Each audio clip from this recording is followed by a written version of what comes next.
বন্ধু, বল। দেশে যে একটা অবস্থা চলতেছে দেখতেছিস তো। গত ৭৪ ঘন্টায় প্রায় ১৭টার মতো রেপ হয়েছে। এটা তো দেখতেছি। এখন আমরা চাইলে একটা উদ্যোগ নিতে পারি। আচ্ছা দোস্ত, আমরা কিভাবে উদ্যোগটা নিতে পারি? আমরা সবাই বাড়িতে বাড়িতে গিয়ে আমাদের মা বোনদেরকে বলবো যাতে তারা বিনা প্রয়োজনে ঘর থেকে না বাইর হয়।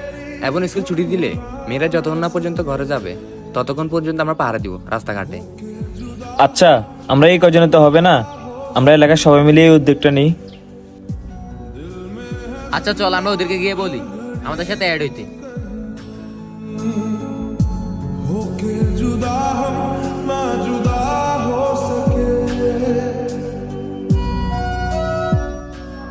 বন্ধু, দেশের যে পরিস্থিতি জানোসই তো।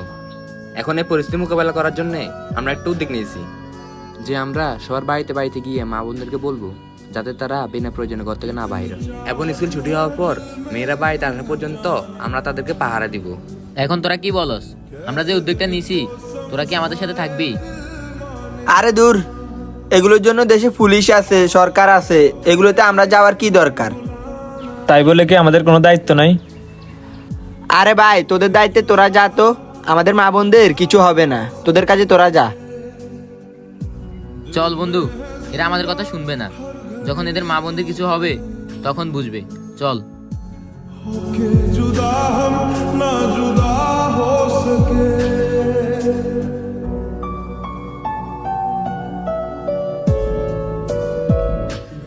হ্যালো। হ্যালো নীরব, হ্যাঁ শামিম, বল। তুই কি কিছু শুনিস নাই? আরে বেটা, কি হয়েছে জলদি বল।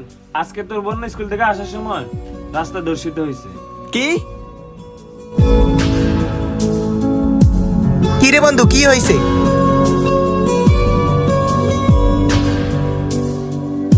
मेरी तमन्नाओं का एहसास तुम, मैं कहीं भी रहूं मेरे आसपास तुम। বন্ধু, ওই দিন যদি তুই আমাদের কথাটা শুনতি তাহলে হয়তো এই পরিস্থিতির শিকার হইতি না। যা হওয়ার হয়ে গেছে, এখন আর কান্না করে কিছু হবে না। দর্শকরা কখনো মানুষ হতে পারে না, ওরা এক একটা মানুষ রূপী জানোয়ার। শুন বন্ধু, এদের বিচার এই দুনিয়াতে না হলেও আখিরাতে ঠিকই হবে। আল্লাহ ছাড় দেয়, ছেড়ে দেয় না।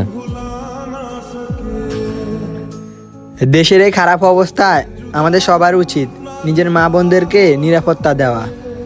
আর সকল মা বোনদের কাছে আমার একটা রিকোয়েস্ট, সবাই বেশি প্রয়োজন ছাড়া ঘর থেকে বের হবেন না।